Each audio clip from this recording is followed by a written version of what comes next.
बिस्मिल्लाहिर्रहमानिर्रहीम। अस्सलाम वालेकुम। आप देख रहे हैं यूट्यूब चैनल और मैं हूं हाफिज़ तनवीर अब्बास। आज जिस टॉपिक पे बात करनी है जी वो है जी हमारे पास टर्मिनेशन ऑफ कॉन्ट्रैक्ट। कॉन्ट्रैक्ट को टर्मिनेट कैसे करना है या इसकी क्या क्या जो हमारे पास रीज़न्स होती हैं उसके बारे में। और बहुत दोस्तों का ये सवाल है और बहुत ये मसले आ रहे हैं ऑटो रिन्यूअल कि ऑटोमेटिक ही हमारा कॉन्ट्रैक्ट जो है वो रिन्यू हो गया है जबकि हमने अप्रूव ही नहीं किया। तो इस बारे में डिटेल से इस वीडियो में बात करेंगे। आगे बढ़ने से पहले ज़रूर जो दोस्त हमारे इस चैनल पे नए हैं इसको सब्सक्राइब करें, बेल आइकन को ज़रूर प्रेस करें ताकि हर आने वाली न्यूज़ जो है वो आप तक पहुंचती रहे। वीडियो अच्छी लगे तो ज़रूर इसको लाइक करें और दोस्तों के साथ शेयर भी करें। टर्मिनेशन ऑफ कॉन्ट्रैक्ट, देखें जी, जो दोस्त भी हमारे यहाँ पे वर्कर्स हैं जो यहाँ पे किसी भी कंपनी में या मुसस्से में जॉब कर रहे होते हैं तो सबसे पहले जब उनका ट्रांसफ़र होता है या जब नए आते हैं नए वीज़ों पे तो उनका गिवा में कॉन्ट्रैक्ट जो है वो किया जाता है। अब जो दोस्त आगे ट्रांसफ़र करना चाहते हैं, टर्मिनेशन उनके लिए है जो दोस्त आगे ट्रांसफ़र लेना चाहते हैं और वो कैसे करें, उसका क्या तरीक़ाकार है। तो उसका एक सिस्टम है, उसके मुताबिक ही उनको करना चाहिए। अगर वो इसको नहीं समझेंगे और गलत तरीके से टर्मिनेशन करेंगे तो अब जो निज़ाम है उसके मुताबिक उनका अब्सेंट फ्रॉम वर्क होगा, उनका मुतक़ाबिल अमल हो सकता है 60 दिन गुजरने के बाद। इसमें सबसे पहली चीज़ आप ज़हन में रखें कि आपने अपने कॉन्ट्रैक्ट को अच्छी तरह रीड करना है। आपका कॉन्ट्रैक्ट कब हो रहा है, उसकी स्टार्टिंग डेट क्या है, उसकी एक्सपायरी डेट क्या है, उसमें आपके कितने महीने का कॉन्ट्रैक्ट है, 1 साल का है, 2 साल का है या 3 साल का है। उसके बाद उसमें आपका जो प्रमोशन पीरियड है वो कितना है, उसके बाद वो कितने टाइम का है, उसके बाद उसकी एक्सपायरी डेट क्या है कि किस डेट को वो एक्सपायर हो रहा है। और लास्ट और फाइनल चीज़ जो है वो है आपके पास नोटिस पीरियड। इसको आपको अच्छी तरह समझने की ज़रूरत है क्योंकि इसकी वजह से ही इश्यूज़ आ रहे हैं लोगों के ऑटो रिन्यूअल में और टर्मिनेशन ऑफ कॉन्ट्रैक्ट में। जो भाई कॉन्ट्रैक्ट को टर्मिनेट करना चाहते हैं या ऑटो रिन्यूअल नहीं करना चाहते हैं, ठीक है, उनको सबसे पहले देखना चाहिए कि उनका कॉन्ट्रैक्ट के अंदर, कॉन्ट्रैक्ट को अपने गिवा से डाउनलोड करें, उसमें चेक करें कि उनका कॉन्ट्रैक्ट के अंदर जो नोटिस पीरियड है वो कितना है, वो 60 डेज़ है या 90 डेज़ है, इससे ज़्यादा भी हो सकता है, उसको ज़रूर चेक करें। उसके बाद जो दोस्त जिनका 1 साल यहाँ पे कंप्लीट हो गया, जो नए दोस्त आने वाले हैं, जो नए वीज़े पे आते हैं, 1 साल तक वो अपना कॉन्ट्रैक्ट टर्मिनेट नहीं करें क्योंकि उनको कफाला नहीं मिलेगा, उनको फाइनल एग्ज़िट वापस जाना पड़ेगा। 1 साल अपनी कंपनी अपने कफील के साथ गुजारना ज़रूरी है। हाँ, एक शर्त हो सकती है, म्यूचुअल अंडरस्टैंडिंग के साथ अगर आपकी कंपनी या आपका कफील स्पॉन्सर राज़ी हो तो फिर ही आप ट्रांसफ़र ले सकते हैं। लेकिन अगर आप वहाँ से टर्मिनेट करते हैं या उनके साथ आप झगड़ा करके वहाँ से भागते हैं तो आपका ट्रांसफ़र पॉसिबल नहीं होगा 1 साल के अंदर। ये बात अपने ज़हन नशीन कर लें, ठीक है जी। जो नए आने वाले दोस्त हैं जिनका 1 साल कंप्लीट हो गया, उसके बाद वो अगला कॉन्ट्रैक्ट इस कंपनी के साथ नहीं करना चाहते, दूसरी कंपनी के साथ वो ट्रांसफ़र लेना चाहते हैं, उनके लिए ज़रूरी है अपना नोटिस पीरियड देखें अपने कॉन्ट्रैक्ट के अंदर कि वो कितना है। जिन दोस्तों का है 60 डेज़, नॉर्मली 60 डेज़ है, 60 दिन कॉन्ट्रैक्ट में उनके बाकी हैं, उन्होंने क्या करना है, जैसे ही उनके आपने एक्सपायरी डेट देखनी है कि उनकी एक्सपायरी डेट क्या है। मसलन अगर उनका कॉन्ट्रैक्ट एक्सपायर हो रहा है जी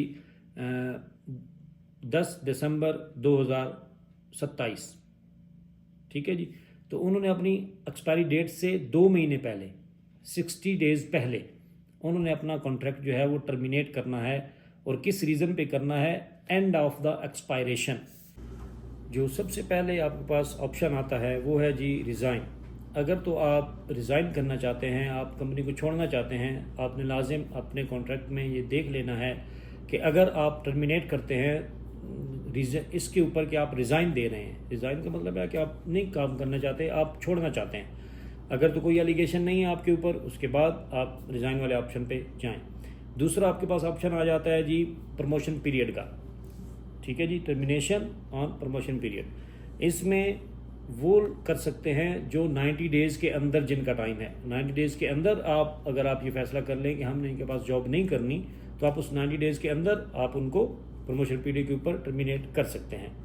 तीसरा ऑप्शन आ जाता है जी हमारे पास म्यूचुअल अंडरस्टैंडिंग का। वो दोस्त जो कंपनी या मुसस्से के साथ म्यूचुअल अंडरस्टैंडिंग के साथ, यानी कि अपनी एक दूसरे की रजामंदी के साथ ये फैसला करते हैं कि ठीक है जी, मैं अपना डिज़ाइन देता हूँ, कॉन्ट्रैक्ट टर्मिनेट करता हूँ, आप उसको एक्सेप्ट करें और मैं इतने टाइम के अंदर ट्रांसफ़र ले लूँगा, 10 दिन, 15 दिन, 20 दिन, जितना भी आपकी अंडरस्टैंडिंग हो जाती है।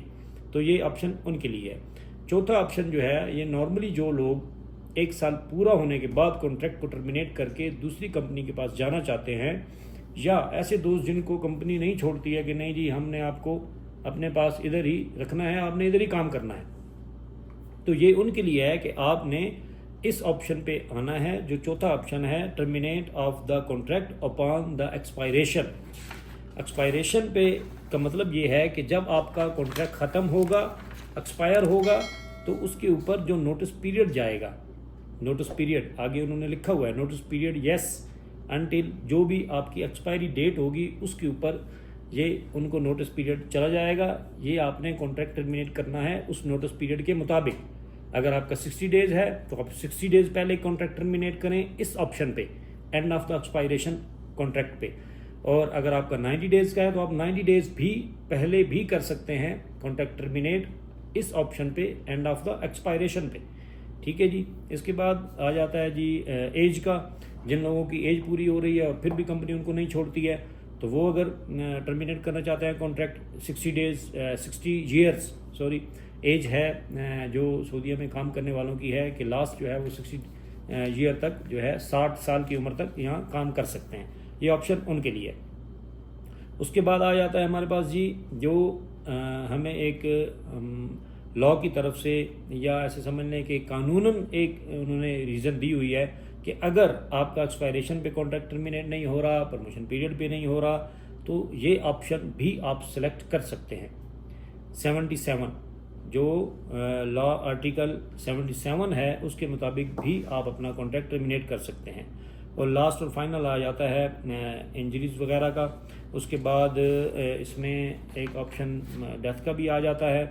उसके बाद आ जाता है आपके पास contract terminate working according to article 81 law. ये इससे आप बचें। लास्ट वाला जो ऑप्शन है, आपके पास 2 ऑप्शन जो है वो सबसे बेहतर और बेस्ट हैं जिसका मैं आपको सजेस्ट करूंगा, और वो है जी एक तो एंड ऑफ द एक्सपायरेशन, जो लोग कंपनी को छोड़ना चाहते हैं एंड ऑफ द एक्सपायरेशन पे आप कॉन्ट्रैक्ट को टर्मिनेट करें। अगर ये नहीं हो रहा सेलेक्ट, तो फिर आप 77 का सहारा लें। फिर आप 77 जो आर्टिकल है उसके मुताबिक आप अपना कॉन्ट्रैक्ट जो है वो टर्मिनेट कर सकते हैं। अब इसमें 1-2 चीज़ें और हैं समझने वाली कि कॉन्ट्रैक्ट टर्मिनेट करने से पहले नोटिस पीरियड मैंने आपको बता दिया, ज़रूर चेक करें, उसके मुताबिक उसको टर्मिनेट करें। और जो लोग ऑटो रिन्यूअल की वजह से परेशान हैं कि जी हमने कॉन्ट्रैक्ट नहीं किया और ऑटो रिन्यूअल हो गया, तो भाई अगर आप ऑटो रिन्यू नहीं करना चाहते हैं कॉन्ट्रैक्ट, आप छोड़ना चाहते हैं कंपनी को, तो आपने उसको 60 डेज़ पहले टर्मिनेट करना है। अगर आप टर्मिनेट नहीं करते हैं तो आपका ऑटो रिन्यू हो जाएगा कॉन्ट्रैक्ट। ठीक है जी। और इसमें जो लोग टर्मिनेट कर देते हैं उसके बाद वो 60 डेज़ ही हैं आपके पास, 60 दिन ही हैं आपके पास कि उस 60 दिन के अंदर आपने अपना न्यू स्पॉन्सर से, न्यू कफील से, न्यू कंपनी से अपना कॉन्ट्रैक्ट मंगवाना है, उसको एक्सेप्ट करना है, फिर उसमें चेक करना है कि क्या आपका नोटिस पीरियड जो है वो स्टार्ट हो गया है, आपका ट्रांसफ़र कंप्लीट होना चाहिए 60 डेज़ के अंदर। ये बात बहुत समझने वाली है। अगर 60 डेज़ के अंदर आपका ट्रांसफ़र कंप्लीट नहीं हुआ तो आपका अब्सेंट फ्रॉम वर्क शो हो जाएगा। अब्सेंट फ्रॉम वर्क कब शो होगा? जब आप 60 डेज़ जो आपका नोटिस पीरियड है उसके अंदर आप ट्रांसफ़र कंप्लीट नहीं करेंगे तो आपका अब्सेंट फ्रॉम वर्क होगा। अगर आप ट्रांसफ़र कंप्लीट कर लेते हैं तो आपका अब्सेंट फ्रॉम वर्क नहीं होगा। उम्मीद है इसमें मैंने आपको सारी डिटेल दे दी है इस वीडियो में। फिर भी किसी भाई का जो भी सवाल हो तो ज़रूर कमेंट सेक्शन में शेयर करें, इंशाअल्लाह आपको उसका जवाब मिल जाएगा। अपनी दुआओं में हमेशा याद रखें और इस चैनल को ज़रूर दोस्तों के साथ ज़्यादा से ज़्यादा वीडियोस को शेयर किया करें, ताकि जिन लोगों को इन कानूनों का और सिस्टम का पता नहीं है उनको भी इसकी आगाही हो सके। बहुत शुक्रिया। वस्सलाम।